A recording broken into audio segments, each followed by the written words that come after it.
Awo olwatuuka ne wabaawo omusajja nga munene. Tuula tufume enfumo mu program Nnyumirwa Olulimi lwo.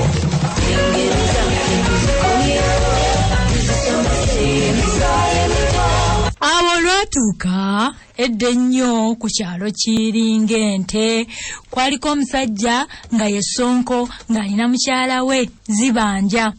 Balina muwala waabwe Bukirwa. Naye nga mulungi. Bukirwa teyali mulungi, yali mulwadde era nga amufukako amazzi n'oganywa. Abasajja bangi abajjanga okwogereza Bukirwa. Mu bo abasinga okusimba akaggo yali Ssegwanga, Ssewajiba, mwana mulenzi Waffulungu n'omulala Wakokotezi. Munnange abo bonna ne baga nti nkuluno omuwala nze mutwala. Kati Ssonko ne mukyala we basoberwa ku bano bonna gwe baba wa muwala waabwe eyalungiwa okuzaama. Kyokka baali bakyali mu kusala entotto. Ate laba Ssonko bwagwirwa ekimbe mu kiro. Yaye wowe nedda munnange luntwala bantwala yali ku mumwa. Bwali bukya Ssonko n'afa, tata w'omuwala n'afa. Kiringa ente yasanyalala era ng'ekibiibwa ekikira engoma okulawa. Ebigambo by'okufa kwa Ssonko byabuubuuka nga luyiira olw'ekyanda ne bituuka ne ku basajja abo bonna abaali beegwanyiza muwala wa Ssonko. Bano nno olwabiwulira buli omu n'asalawo okukungubaga n'amaanyi ge gonna amatize abasigaddewo nti yanyoleddwa nnyo era yasaana okutwala muwala waabwe Nnalulungi Bukirwa. Munnange Ssegwanga ye yasooka okutuuka mu maka g'omugenzi Ssonko ng'alina ne banne abaali bamuwerekeddeko. Olwali okutuuka kwe kuvaamu omulanga n'agamba Ssonko afudde, kulya Ssonko afudde, kulya Ssonko afudde. Oyo nno ye Ssegwanga. N'akungubaga nnyo Ssegwanga. Abaaliwo bonna basooka ne basiriikirira nga beewuunya omulanga oguvudde mu musajja ayogereza Bukirwa. Bamuwa akatebe ne bamugamba Mukodomi, sooka otuulireko awo. Oyo nno ye Ssegwanga. Munnange yali yakakkakkana Wakokotezi naye n'atuuka naye ng'aliko abamuwerekeddeko. Bwe yatuuka mu luggya n'atandika okwesaasabaga nga bw'akungiriza nti Ssonko gwe tubadde naye eggulo yafudde, Ssonko gwe tubadde naye eggulo yafudde, Ssonko gwe tubadde naye eggulo yafudde. Oyo nno ye Wakokotezi.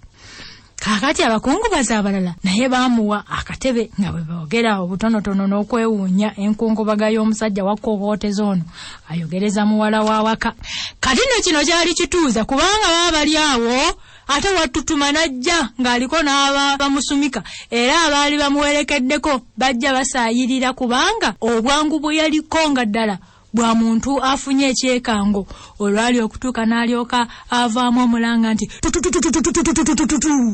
ogutubika bulungi teguntamiiza nabuliridde ku maanyi nga ganterebuka pozi Mukodomi lwatutte gulo.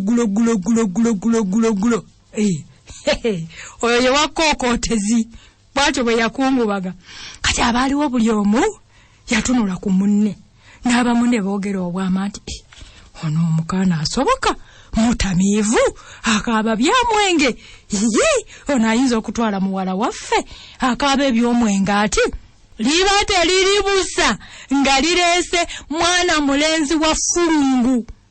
Waffulungu yajja yeesaasabaga nga bw'abuukabuuka nga bw'akaaba Ssonko afudde, Ssonko afudde, Ssonko afudde. Wamma ow'erimu n'atemya ku waabiri. Abantu baatandika okwewuunaganya ku basajja bano. Asinze okukaabira Ssonko okulaga okulumwa nga bagamba nti asinze gwe baba bawa omuwala era abamu nti mwana mulenzi Ssegwanga, abalala nti Waffulungu yasinze, n'abandi nti Wakokotezi teryamuwunyamu, n'abalala nti Wattuttuma atutumye bulungi nnyo. Baali bakyawakana eza wattuyo ate ne zireeta Ssewajiba. Era ono omulanga yagutandikira na mu luggya najjanga yazirana ndaga olwa mukodomi, ndaga olwa Ssewamuko, ndaga olwa mukodomi, ndaga olwa Ssewamuko. Bono abaala ba Ssewajiba nga yazirana nga n'omukulu amutaddemu ekitiibwa teyamwatuukiriza linnya bassa kimu nti ddala yasinza okukaaba era n'omuwala ne bamumuwa. Owulira bwe yakaaba ndaga olwa Ssewamuko, ndaga olwa mukodomi, ndaga olwa Ssewamuko, ndaga olwa mukodomi. Nakati n'oyo Ssewajiba bw'atyo nakati bw'akaaba. Kaakati naga amaloboozi genkuwadde ye nkaaba ya buli kinyonyi ekyo. Kati njagala omwana ambuulire kyayizeemu, ambuulire Ssewajiba afaanana atya, ambuulire Ssegwanga afaanana atya.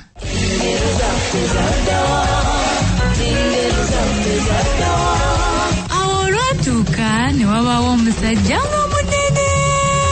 Tuula tufume enfumo mu program Nnyumirwa Olulimi lwo.